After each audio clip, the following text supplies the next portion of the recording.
Hello दोस्तों, हमारे channel अमृत coaching centre में आप सभी का स्वागत है। और इस वीडियो में आज हम लोग सीखेंगे द वर्ब काइंड्स। वर्ब के निम्नलिखित 3 भेद होते हैं।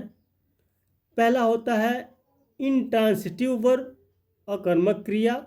दूसरा होता है ट्रांसिटिव वर्ब, सकर्मक क्रिया।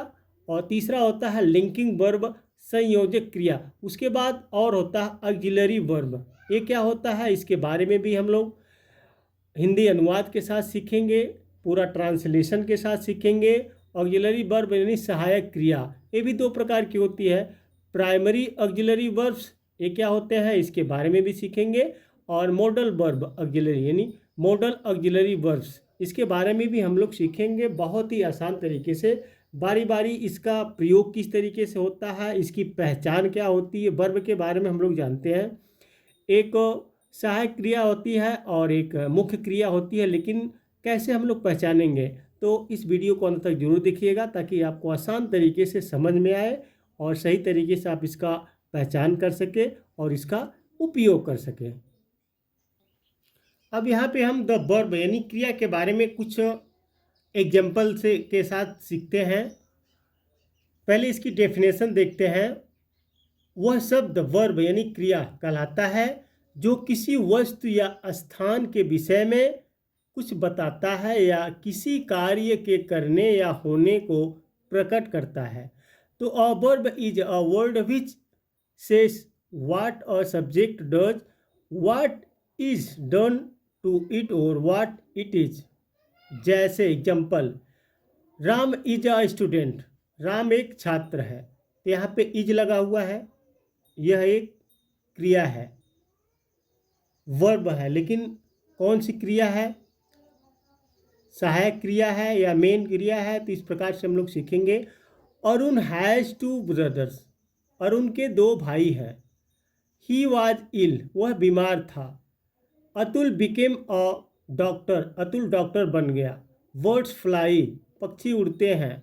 The hunter shot a lion, शिकारी ने एक शेर को गोली मार दी। तो आपको इसमें देखिए यहाँ पे दिया गया है बड़े बड़े अक्षरों में, इस प्रकार से समझिए। तो यहाँ पे उपरयुक्त में is, has, became, was, fly, shot शब्द क्रमशः राम, अरुण, अतुल, ही, वर्ड्स, हंटर विषय में कुछ बताते हुए कार्य के होने या प्रकट को या करने को प्रकट करते हैं। अतः ये शब्द वर्ब यानी क्रियाएं हैं।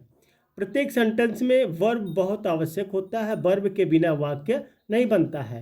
अब तो वर्ब के बारे में थोड़ी बहुत जानकारी है आप लोगों को, लेकिन अब यह कौन सा वर्ब है, क्या है, किस तरीके से हम लोग पहचानेंगे, तो आगे देखते हैं। अब आगे है द वर्ब काइंड्स। तो वर्ब के निम्नलिखित 3 भेद होते हैं। एक इंट्रांसिटिव वर्ब, अकर्मक क्रिया। दूसरा है ट्रांसिटिव वर्ब, सकर्मक क्रिया। तीसरा है लिंकिंग वर्ब, संयोजक क्रिया। तो पहले हम सीखते हैं इंट्रांसिटिव वर्ब के बारे में जानकारी लेते हैं।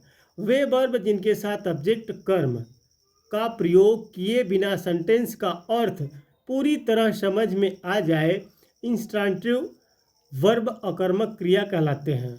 ऐसे वर्ब के कार्य का प्रभाव उनके सब्जेक्ट्स तक ही सीमित रहता है। जैसे एग्जांपल देखिए, द बॉय रन्स, लड़का दौड़ता है। तो यहाँ पे रन्स क्या है, इन transitive verb.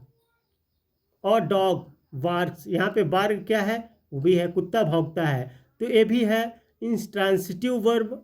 The sun shines, सूरज चमकता है। तो शाइन्स क्या है, intransitive verb. Rekha danced, Rekha नाचती है। तो डांस्ड क्या है, इंट्रांसिटिव वर्ब। तो यहाँ पे देखिए, यहाँ पे ऑब्जेक्ट कोई है नहीं, यहाँ पे सब्जेक्ट तक ही बात सीमित रहती है, फिर भी सेंटेंस जो हम बना रहे हैं वह पूरा हो जाता है। तो उपर्युक्त वाक्यों में क्रिया रन्स, वॉक्स, साइंस, डांस्ड के साथ किसी ऑब्जेक्ट यानी कर्म का प्रयोग नहीं हुआ है, फिर भी वाक्यों का अर्थ पूर्णतया समझ में आता है। इस प्रकार के वर्ब क्रिया इंट्रांसिटिव अकर्मक है। तो आप लोगों को समझ में आ गया कि इंट्रांसिटिव वर्ब क्या होते हैं। जिस सेंटेंस में किसी सब्जेक्ट का उपयोग नहीं होता है, वाक्य पूरा होता है, पूरा समझ में हो जाता है, वह पूरी तरीके से आपको समझ में आता है, ऑब्जेक्ट की ज़रूरत नहीं होती है, तो उसमें जो वर्ब क्रिया यानी लगा रहता है तो वही होता है इंट्रांसिटिव वर्ब। पहचान, यदि वर्ब में क्या या किसने लगाने पर कोई उत्तर प्राप्त ना हो तो वह क्रिया इंट्रांसिटिव वर्ब होगी। अब दूसरा है ट्रांसिटिव वर्ब, वह वर्ब जिसे अपने अर्थ को पूरा करने के लिए ऑब्जेक्ट यानी कर्म की आवश्यकता होती है।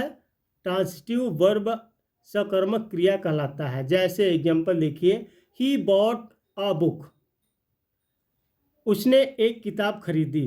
दे वांट टू गो, वे जाना चाहते हैं। तो यहाँ पे बॉट और वांट, तो यहाँ पे देखिए यह क्या है, ट्रांसिटिव वर्ब, क्योंकि यहाँ पे अ बुक एक ऑब्जेक्ट है और टू गो ये भी एक ऑब्जेक्ट के प्रभाव में है। The child saw an elephant, बच्चे ने एक हाथी देखा, तो एन एलिफेंट क्या है, ये हाथी क्या है, ऑब्जेक्ट है। सी एंजॉय स्विमिंग, तो तैराकी, उसे तैराकी का आनंद आता है, तो सी एंजॉयज स्विमिंग, तो उसे तैराकी का आनंद आता है।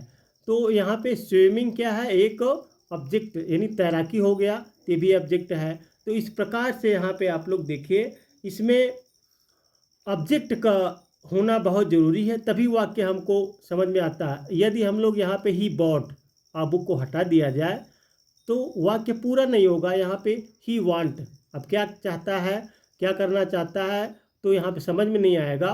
तो इसलिए यह पूरा करने के लिए हमें ऑब्जेक्ट का आवश्यकता पड़ती है। यहाँ पे द चाइल्ड सॉ, अब यहाँ पे एन एलिफेंट को हटा दिया जाए तो पूर्ण नहीं होगा वाक्य, तो इसलिए यह हो गया ट्रांसिटिव वर्ब। बच्चे ने हाथी देखा, उसे तैराकी का आनंद आता है, तो इस प्रकार से सेंटेंस पूरा होता है। तो इसमें दिया गया, इन वाक्यों में अर्थ पूर्ण करने के लिए वर्ब यानी बॉट सा वांट इंजॉयस के ऑब्जेक्ट कर्म प्रयुक्त हुए हैं, अतः ये वर्ब क्रियाएं ट्रांसिटिव सकर्मक हैं। यदि हम इन वाक्यों से ऑब्जेक्ट और book an elephant to go swimming आदि हटा दे तो वाक्य पूर्ण रहते हैं। वाक्य एक से ऑब्जेक्ट बुक हटा देने पर यह ज्ञात नहीं हो सकता है कि उसने क्या खरीदा, व्हाट डिड ही बाय। तो इस तरीके से अतः ऑब्जेक्ट के बिना वाक्य अपूर्ण रहता है। तो इसमें यही सब देखना बहुत ज़रूरी होता है कि ट्रांसिटिव वर्ब में ऑब्जेक्ट होना, इंट्रांसिटिव वर्ब में ऑब्जेक्ट मतलब नहीं रहता है तो वह पूर्ण होता है। तो इस प्रकार से आप लोग समझ गए होंगे कि कौन सा इंट्रांसिटिव वर्ब है, कौन सा ट्रांसिटिव वर्ब है।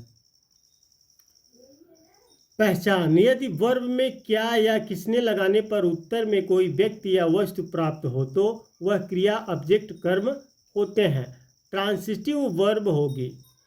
प्रश्न के उत्तर में प्राप्त शब्द क्रियाओं के सदा याद रखें कि वर्ब अपने प्रयोग के अनुसार ही ट्रांसिटिव अकर्मक या इंट्रांसिटिव अकर्मक या ट्रांसिटिव अकर्मक होता है। अब तीसरा है लिंकिंग वर्ब। ये लिंकिंग वर्ब क्या है, जिन वर्ब के अर्थ को पूरा करने के लिए कॉम्प्लीमेंट यानी पूरक का प्रयोग करना पड़े उसे लिंकिंग वर्ब यानी संयोजक क्रिया कहते हैं। जैसे जोहन इज अ टीचर, अब यहाँ पे जोहन एक शिक्षक है, तो यहाँ पे इज क्या है, एक लिंकिंग वर्ब है। दे आर गुड प्लेयर्स, वे अच्छे खिलाड़ी हैं।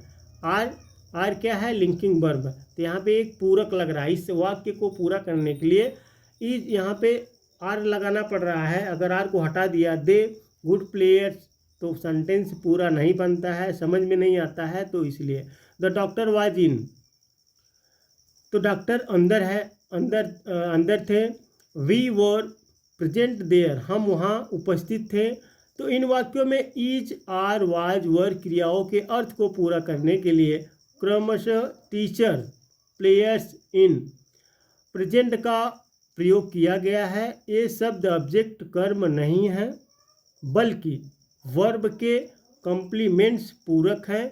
यदि इन शब्दों का प्रयोग न किया जाता वाक्यों का अर्थ अपूर्ण रहता। अतः इन वाक्यों में प्रयुक्त verb is are was were linking verb है। तो इस तरीके से आप लोग सीखिए और देखिए, पढ़िए, ध्यान दीजिए कि किस प्रकार से लिंकिंग वर्ब का उपयोग होता है। और आगे दोस्तों हम लोग ये सीखेंगे ऑक्सिलरी वर्ब यानी सहायक क्रिया। इसके बारे में हम लोग आगे आने वाली वीडियो में पूरी तरीके से पूरी जानकारी लेंगे। तब तक देखते रहिए, पढ़ते रहिए और आगे बढ़ते रहिए और अपने दोस्तों तक शेयर करना ना भूलें।